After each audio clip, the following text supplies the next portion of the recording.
The following is an auto read from our website, tfdtalks.com, and the article is No Child Left Behind, Looking Back on Successes and Failures. Established in 2001, the No Child Left Behind (NCLB) Act was a federal reauthorization of the elementary and secondary education. NCLB sought to improve student outcomes by mandating certain standards and measurable goals and required all states to develop assessment measures regarding student skill level in order to receive federal education funding. States were also responsible for ensuring that all students at certain grade levels were given the assessments and results were reported at the federal level. Although NCLB was formulated and passed with bipartisan support, that support began to wane significantly in the years following its passage. Many critics claimed that the act allowed the federal government too much oversight into the educational systems created and maintained by the states, while others believed that the rigid standards and assessment requirements placed too much focus on standardized testing results and caused a decline in effective teaching and student learning. The opposition to NCLB grew so strong that the act was repealed in 2015 and replaced with Every Student Succeeds Act. Despite the criticism NCLB garnered, there were several key successes to the act. It is important to examine these successes alongside its failures to ensure that the concepts that have proven effective continue to be utilized and that the education system learns from its missteps. Here are some of the key successes and failures of the No Child Left Behind Act. Successes. 1. Schools with the means and ability to improve did. One of the primary successes of the No Child Left Behind Act was the fact that those schools and districts with resources and means which had been skating by on just below average achievement were forced to create and implement an effective plan of action to improve student success. These districts no longer were able to hinge their funding on mediocre results and instead began putting more thought and effort into the educational success of each student. For many schools with means, simply receiving a warning was enough to spur conversation regarding how teachers and administrators could change their educational program to best meet the needs of the students in such a way that the improvement in achievement could be seen through standardized assessment. 2. Significantly changed collection and use of data in the education system. Prior to the enactment of the NCLB, most states did not have a concise system for the collection of educational data or a process for strategic policy changes and implementation based on the data obtained. The adoption of the No Child Left Behind Act not only encouraged state education departments to develop a system of data collection, but it also forced states to analyze that data and implement specific changes to encourage student progress. Most prominently, it forced state education departments and school districts to acknowledge the achievement gaps and inequities faced by vulnerable populations and create and implement an effective plan of action to help affected students meet achievement benchmarks.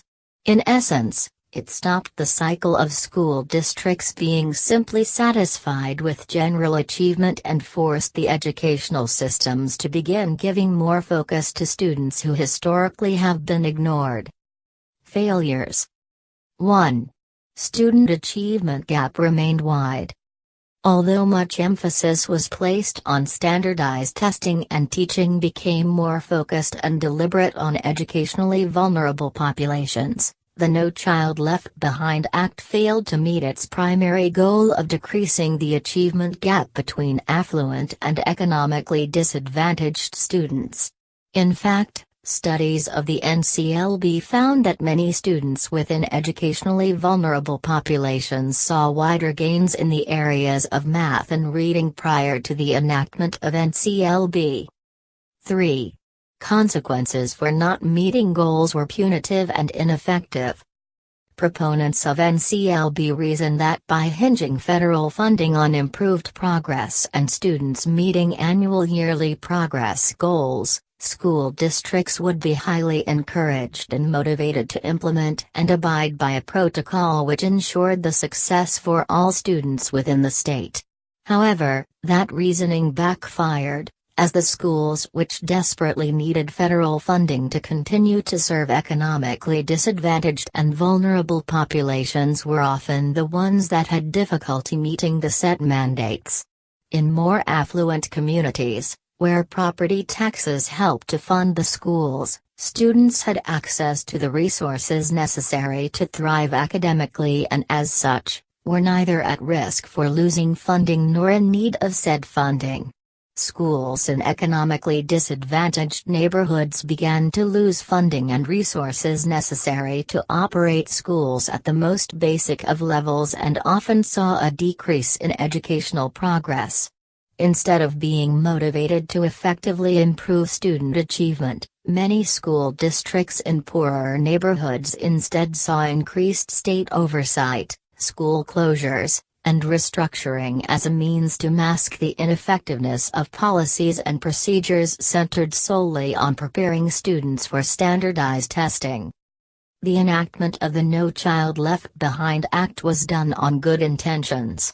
Lawmakers, concerned with the status of the American institution of education, set out to devise a plan of corrective action to jumpstart states and school districts into requiring and expecting improvement in achievement amongst all students and not just amongst those with access to considerable resources. While well-intended, the act failed to acknowledge the pitfalls of how a punitive system would affect the most vulnerable and disadvantaged students in the country.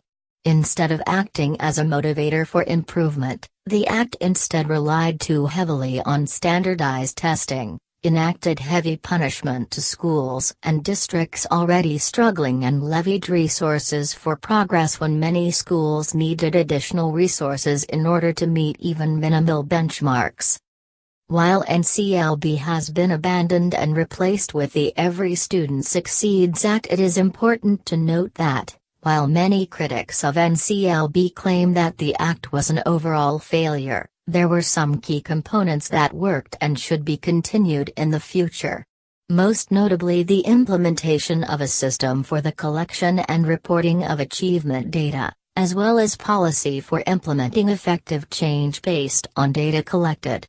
In the end, education policy will remain fluid as times change. But by learning from past mistakes and successes, education systems at the state and federal level can continuing striving for student success.